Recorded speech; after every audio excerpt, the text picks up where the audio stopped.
जो आज हम टॉपिक डिटेल में डिस्कस करने लगे हैं, it is an awareness video about needle stick injury. This is doctor Amna Usman. We are running a chain of aesthetic clinics in twin cities of Pakistan. आज हम डिटेल में डिस्कस करेंगे नीडल स्टिक इंजरी क्या है, अगर हो जाए तो क्या करना चाहिए। जो कंटेंट हम बना रहे हैं वो प्योरली आपके हेल्प के लिए है, ताकि आप सीखें कि आपने स्किन के ऊपर एक्चुअल में क्या करना है, क्या नहीं करना, और क्या चीजें अवॉइड करके आप अपने स्किन को डैमेज होने से बचा सकते हैं। अगर आपको हमारा कंटेंट पसंद आ रहा है तो प्लीज कंसिडर सब्सक्राइबिंग इट। और अगर आप कुछ भी और जानना चाहते हैं, किसी चीज के बारे में और जानना चाहते हैं, आप हमें कमेंट सेक्शन के अंदर लिख दें। इंशाल्लाह will try making a video on it. आज का जो हमारा एपिसोड होगा वो प्योरली स्किन के हवाले से नहीं है, but it is a very very important awareness topic. We are going to discuss in detail about needle stick injury. Actually ये proper video not only for my patients और the clients, ये video हम बना रहे हैं awareness के लिए, doctors के लिए, लैब टेक्नीशियंस के लिए, नर्सिंग स्टाफ के लिए, ट्रेनीज के लिए, और हर वो लोग जिनका नीडल और मरीज का ताल्लुक होता है, यानी सिरिंज, सुई और मरीज का आपस में ताल्लुक होता है, उनके लिए ये वीडियो है। बहुत दफा डॉक्टर्स हो, सर्जन्स हो, फिजिशियंस हो, लैब टेक्नीशियंस हो,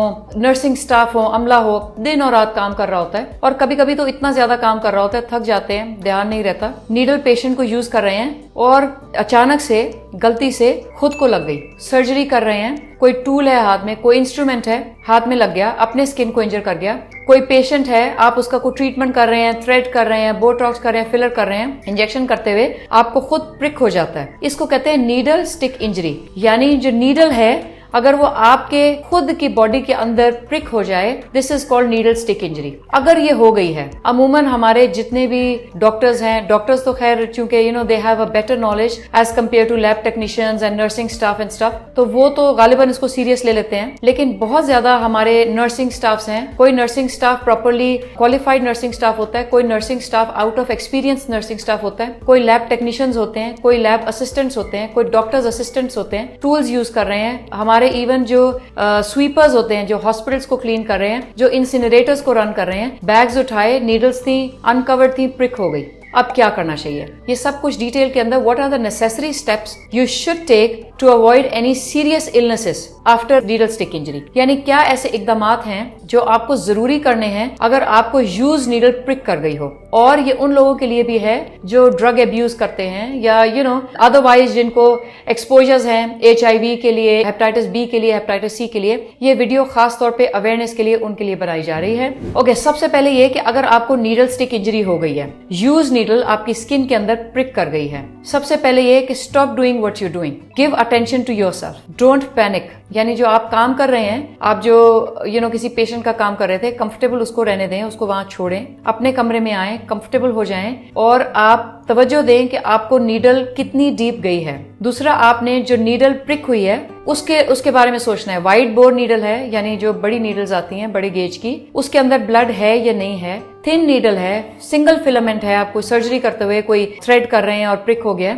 ये सब चीजें मद्देनजर रखनी है। लेकिन आपने साथ ही अपने किसी कॉलीग से कह देना है कि जिस पेशेंट से आपको प्रिक हुआ है उसका आपने सैंपल ड्रॉ कर लेना है उनकी इजाजत के साथ। उनको आपने अंडरस्टैंडिंग करानी है कि ये हमारे एक स्टाफ को या हमारे डॉक्टर को या हमारे टेक्नीशियन को आपकी नीडल यूज प्रिक हो गई है, इसलिए हम कुछ टेस्ट आपके कराएंगे ताकि हम ये मेक श्योर कर सकें कि आपके अंदर कोई ऐसी इलनेसेस नहीं हो जो कि हमारे किसी ट्रीटिंग पर्सन को ट्रांसमिट हो सकती हो। अगर आपको नीडल स्टिक इंजरी हो गई है, don't panic but take it seriously. क्या चीजें हैं जिनकी वजह से आपने इसको सीरियस लेना है? 3 मेजर प्रॉब्लम्स हैं, hepatitis B, HIV and hepatitis C। अगर तो आपने हेपेटाइटिस B के लिए वैक्सीनेशंस कराई हुई हैं, नथिंग टू वरी। लेकिन नीडल स्टिक इंजरी के साथ हेपेटाइटिस B की ट्रांसमिशन का रेट काफी हाई है। Hepatitis C, nothing can be done. अगर आपको इंजरी हो गई है और आपके पेशेंट का सैंपल ले लिया है, रिपोर्ट्स विल टेल कि उनको हेपेटाइटिस C था या नहीं था और आपको ट्रांसमिट होगा कि नहीं होगा। जब से हेपेटाइटिस B की वैक्सीनेशन शुरू हुई हैं, there are very less chances of transmission of hepatitis B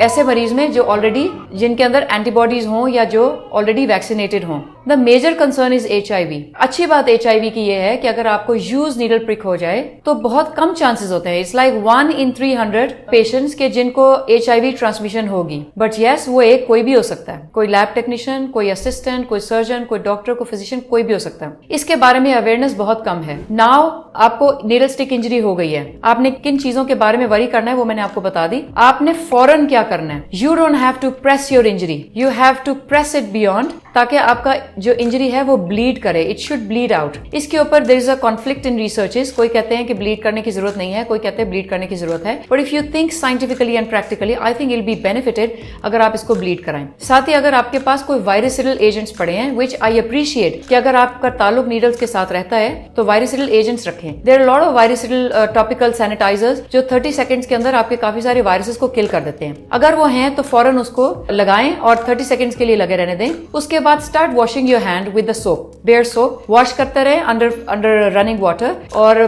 bleed कराते रहे, प्रेस करके ब्लीड कराते रहे। The recommended time of bleeding and washing is 12 minutes. अगर आपका नेचुरली ब्लीड होना बंद हो गया है, still you keep washing your hand with soap and water, plain soap and water. Afterwards you can soak your finger, your pricked area in some virucidal agent, maybe whatever you have. Now take the sample, get it tested. आपने 3 चीजों के लिए उसको test करना है, hepatitis B के लिए, hepatitis C के लिए, HIV के लिए। If the patient is hepatitis B positive, the data appreciates कि अगर आप नीडल्स के साथ ताल्लुक रखते हैं और आप नीडल के साथ काम करते हैं तो हेपेटाइटिस बी की वैक्सीनेशन जरूर कराएं, क्योंकि वो नीडल स्टिक इंजरी यानी प्रिक के बाद आपके ट्रांसमिशन के चांसेस को बहुत कम कर देता है। अगर हेपेटाइटिस सी पेशेंट पॉजिटिव आ गया है, आप अपने कंसल्टेंट को, मेडिकल स्पेशलिस्ट को विजिट करें, या जो भी आपका ट्रीटिंग फिजिशियन है या जो आपके डॉक्टर्स हैं जिनके पास आप यूजुअली जाते हैं, medical specialist is a good idea to go for. Now coming to HIV, this is the main concern because इसके बारे में अवेयरनेस हमारे मुल्क में बहुत कम है। आपने पेशेंट का सैंपल कराया, उस सैंपल के ऊपर 20 मिनट के अंदर रिजल्ट आ जाता है कि आपका पेशेंट है HIV पॉजिटिव था या नेगेटिव था। If it's negative, nothing to worry. If it's positive, nothing to worry, but you need to take significant steps ताकि आपके ट्रांसमिशन के रेट को इवन रिड्यूस किया जा सके। HIV is not an easy job. अगर आपके पेशेंट को, जिससे आपको यूज नीडल प्रिक हो गया है, 20 मिनट्स के अंदर किट के ऊपर आपका टेस्ट पॉजिटिव आ गया, I mean with in 20 minutes you can decide. जो हेपेटाइटिस बी की, हेपेटाइटिस सी की और HIV की छोटी छोटी किट्स आती है, विद इन 20 मिनट्स उनके रिजल्ट्स आ जाते हैं। आ गया है तो याद रखिए कि आपके पास 24 घंटे हैं जिसके अंदर आप इस ट्रांसमिशन को रोक सकते हैं और आप इस ट्रांसमिशन की प्रोबेबल परसेंटेज को बहुत रिड्यूस कर सकते हैं, मिनिमम कर सकते हैं, यानी आप इसको रिस्क फ्री कर सकते हैं। There are medicine available triple regime के नाम पे, ओके, इसको पेप कहते हैं। This is prophylaxis. अगर आपको प्रिक हो गया और पेशेंट HIV पॉजिटिव निकल आया है, पेप की पहली डोज आपने विद इन 24 आवर्स लेनी है। आइडियल ये है कि विद इन 24 आवर्स आप फर्स्ट डोज ले लें, अदरवाइज विद इन 72 आवर्स आप ले सकते हैं। Even if there is a minimalistic risk के ट्रांसमिशन हो सकती है, फिर भी पेप इज ऑलवेज रिकमेंडेड। अब लो रिस्क, मॉडरेट रिस्क और हाई रिस्क कौन से पेशेंट्स होते हैं? लो रिस्क है, आपको सिर्फ आपके स्किन पे कोई हल्का फुल्का ब्रीच था या कट था और ब्लड आपको सिर्फ कॉन्टेक्ट हुआ है, दैट्स अ लो रिस्क। आपको इंट्राडर्मल इंजरी हुई है, बिल्कुल सुपरफिशियल इंजरी हुई है, ब्लीड नहीं किया, कोई एक्सचेंज ऑफ सीरम्स और एक्सचेंज ऑफ ब्लड नहीं हुआ, that is a low risk. लेकिन for HIV positive patient, PEP is still recommended. It's always better to take PEP. PEP is a prophylaxis medication to avoid transmission of HIV। Now अगर आप severe risk हैं और patient के अंदर HIV positive आया है तो फिर आपने ऑब्वियसली पेप तो लेना ही है, लेकिन आफ्टरवर्ड उसका कुछ फॉलो अप होगा। नाउ इंपॉर्टेंट इज दिस कि पेप मिलेगा कहां से? I mean the medications are not over the counter available. This is where I am trying to land all my audience is, Pakistan के अंदर एक एसोसिएशन काम कर रही है, that is Punjab HIV control programmes. इसके सेंटर्स जगह जगह लोकेटेड है। आई एम श्योर ये नेशनल लेवल के ऊपर भी काम कर रहे होंगे, आप अपने शहर के अंदर ट्रेस कर सकते हैं। ये जो सेंटर्स हैं ये 8 to 2 यानी सुबह 8 बजे से 2 बजे तक खुले होते हैं। इनके अलावा इनकी कोई हेल्पलाइंस हैं और उन्हीं हॉस्पिटल्स में, उन्हीं सेंटर्स के अंदर ये दवाइयां, पेप की मेडिकेशन जो है 24 आवर्स अवेलेबल है। I mean the knowledge are generally audience doesn't have is कि ये कहां से मिलेगी। दवाई का नाम तो गूगल पे मिल जाता है, लेकिन ये नहीं पता होता कहां से मिलती है। ठीक है, हर शहर के अंदर इनके सेंटर्स हैं, वहां पे ये दवाइयां इजीली अवेलेबल हैं और बहुत अच्छा सारा स्टाफ और सिस्टम इज सुपर। वो इजीली आपको असेस करते हैं, आपका टेस्ट करते हैं, you're negative, they give you PEP free of cost. आप अपनी पेप मेडिकेशंस लें ताकि आप HIV ट्रांसमिशन के रेट को या प्रोबेबिलिटी को मिनिमलिस्टिक कर सकें। आपका पेशेंट हेपेटाइटिस बी नेगेटिव है, हेपेटाइटिस सी नेगेटिव है, HIV नेगेटिव है, नथिंग टू वरी, कुछ भी नहीं करना। हेपेटाइटिस बी पॉजिटिव था, आप अपनी हेपेटाइटिस बी की वैक्सीनेशन जरूर कराएं। हेपेटाइटिस बी नेगेटिव है, स्टिल इट्स अ पॉइंट जहां पे आपको वैक्सीनेशन करानी है, ताकि अगर कभी फर्दर फ्यूचर के अंदर आपको कोई गॉड फॉरबिड प्रिक हो जाता है यूज नीडल से, तो आपके अंदर ऑलरेडी एंटीबॉडीज हों। आपका HIV पॉजिटिव पेशेंट निकल आया, आपने पेप लिया, 4 वीक्स के ऊपर आपका रिपीट टेस्ट होगा, 6 वीक्स के ऊपर रिपीट टेस्ट होगा, 3 मंथ्स पे एंड 6 मंथ पे, there you go, you're negative, you've saved. But if you miss PEP, there's still a chance that the HIV can be transmitted. Quick roundup. आपको needle stick injury हो गई है, आपने initially अपने hands को वायरसिडल agent से clean किया, bleed कराया, वॉश किया, सोप के साथ 12 मिनट्स। आपने अपने कॉलीग से कहा कि इनका ब्लड सैंपल लें उनकी इजाजत से, उसको HIV, हेपेटाइटिस बी और सी के लिए स्कैन करा लिया। HIV पॉजिटिव निकल आया, गो फॉर पेप। पेप कैसे ढूंढना है? National AIDS programme Pakistan. Call them, they will tell you the centre कहाँ पे है, वहां पे जाके उनको रिपोर्ट करें इंसिडेंट्स को और अपनी पेप मेडिकेशन इस्तेमाल करें ताकि जो ट्रांसमिशन ऑफ HIV है उसको मिनिमम रखा जा सके। सो अगर ये आपको गॉड फॉरबिड कभी प्रिक हो गया है या आप किसी हमारे जैसी फील्ड में है जिसमें प्रोबेबिलिटी है कि आपको जिंदगी में कभी प्रिक हो सकता है, इसको वॉच करें, इसको जहन में रखें। HIV can be prevented with only 1 tablet जो कि आपने विद इन 24 आवर्स लेनी है। ऑब्वियसली वो टेबलेट आपने विद इन 24 आवर्स लेके डिसकंटिन्यू नहीं करनी, 28 डेज लगातार वो दवाई खानी होती है। और this is a very safe medication. थोड़े बहुत प्रोफाइल्स आपने weekly LFTs, renal profiles, NCP करवाना होता है। And this is all about it. I mean it was just my general knowledge, लेकिन further in detail you can talk to some expert consultants. अगर आपको इससे फायदा हुआ है और आप इसके बारे में कुछ और मजीद जानना चाहते हैं, you can write in comments. Obviously I am not an expert in this field, but to my knowledge this was what I could deliver.